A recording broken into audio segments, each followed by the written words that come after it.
Okay, so last week we got a lot done but didn't get it on film, and so we'll catch you up.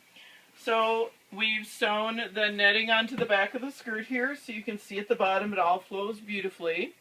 So that's all ready to go.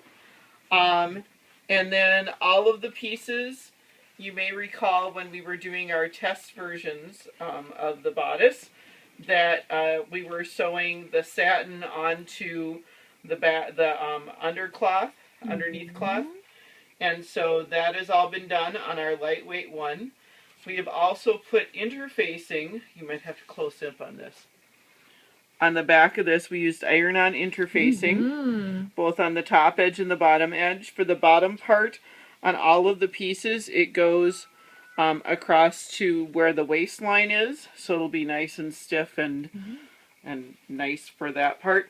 Okay. Normally, if you've done any sewing, you'll have had the interfacing piece will be onto what's called a facing, and it's sewn onto that.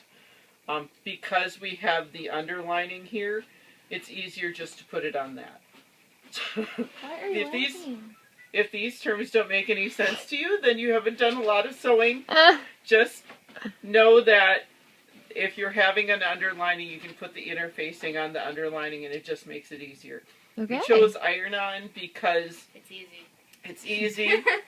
And this, if you're making something where you're going to be washing it many, many times, iron-on isn't always the best choice because the glue will eventually let go. Yeah. This is not something we're going to be washing many, many times. Probably not at all. Yeah, not all. And so iron interfacing is perfect. Yay. So, all of these pieces have had their iron-on interfacing done, and their underlining sewn on. And we also have the lining fabric cut out. Today what we're going to do, we're going to put a little bit of pink satin at the top of all the lining pieces so that pink satin will wrap around to the lining. Okay. We will explain that when we get there. We also, one of these pieces, where's the one with it'd be the side center back. Side center back. Okay, where's our for our grommets? Our thin strips. Here. And by the way, Rosalie graduated high school. Yay! So now she's free to do things. Because we gotta get my dress done in 2 months, guys. So this is the piece that the grommets will go on. There's iron-on interfacing on the inside, and it's folded in half, and you can see it's nice and stiff. The first time I did it, when I ironed it, I don't know if you can see on your iPhone, you can see sort of a grid pattern in there. Oh, yes. That is the grid that's underneath the padding on the ironing board. No way! And it ironed permanently into the piece of satin. Luckily, we have extra satin, so it's not a problem. So on the other piece, I did it again, and I put several layers of cotton in between to make like an extra bit of padding, and this one looks fine. Okay. And so we will demonstrate this. That will also allow us to demonstrate doing the iron-on interfacing. Yay!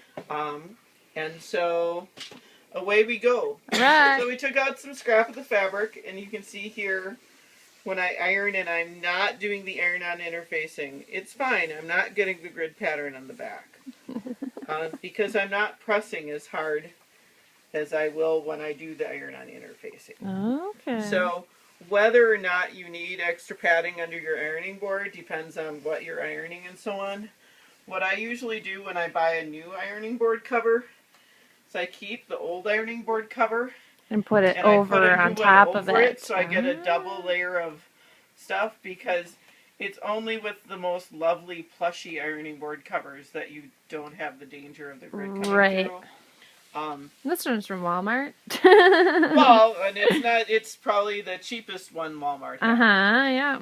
So, but there are ways to remedy that. When one is on a budget, one can still not have the grid pattern comes through. So Penny's sewing budget tips. Yeah, sewing budget tips. So here you can see I don't have a grid pattern coming through. So, yay! This fabric will go, let's get the outside piece too. So here's the outside of the back of the dress. Let's get these lined up. Here's the outside of the back of the dress. Here's the inside of the back of the dress. And so they'll be sewn together along the top edge and turned under. So it'll be something like, if I can get these to line up right, something like this. But you don't want that pink cotton to be at that top edge. If it ever gapes or whatever, that's not as attractive. You want that pink satin to be at the top edge as well. Don't need the pink satin on the whole inside. So we've got the pink cotton. We want a little bit of the satin on the inside. Don't need much at all. We don't even need a full facing, because normally the facing is part of the inner facing. We have the inner facing here. So we only need a narrow band on that top edge. Okay. And so now we're cutting out pieces of satin to stick onto this. All right. So that's what we're doing. For our example, this is our side front piece of the lining fabric, the cotton, which we happen to have pink. Didn't need to be pink. Could have been anything neutral. We happen to have some pink. Yep. So it can be totally pink. So this is the side front. And then center, front, side front. This is the side front pattern piece. And we have our little bit of pink satin here. And we just did the special pinking shears along the bottom edge to make it so we don't have to turn edges. And I'll also make it nice and flat. And we're taking these little bits of satin and sewing them to the top edge of our pattern pieces. So I'm laying them down here. I'll get some pins, pin them in place. And this is not a structural thing. This is just to make it pretty. Yes, it's and important. so that because you'll have a sort of a rolled over edge, you know how the fabric can sort of flip over a little bit. If it does that, then it'll still be pink satin. So that's the whole reason to do this. Okay. So that's what we're doing. So now we've got our satin at the top of our piece there. For most of the way around, I'm going to do it at 4/8 just so it's not, so it's outside our regular final line of stitching. Here.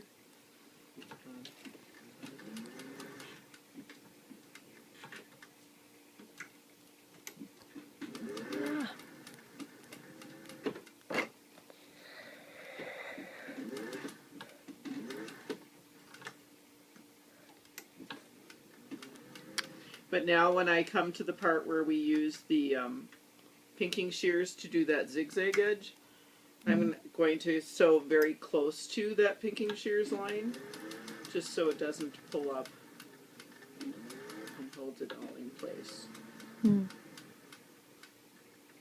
And that's all there is to it. So do that around every single piece. Woohoo! Yay. Exciting. So yeah, and that's how you got your facing in. Thanks, Jasmine. You're welcome.